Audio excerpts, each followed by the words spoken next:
Hey guys, in this video I'm going to show you how to get softwood trunks in Hytale, which you actually need to upgrade the farmer's workbench. So as you can see right here.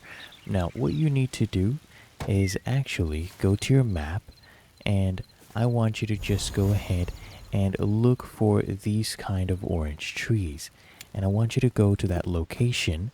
Once you are in that location, what I want you to go ahead and do is hit these tree trunks. So if we come here and hit on these tree trunks and go ahead and hit the base, we can go ahead and get all of these logs. As you can see, these are the aspen logs. Now if we go back to our base right here, so let me go ahead and zoom out.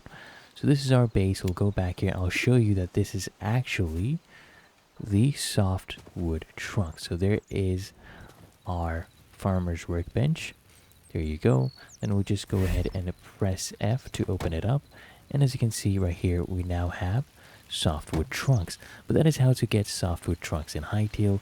Now, if you found this helpful, make sure you smash that like button and subscribe to the channel. Really helps me out as well.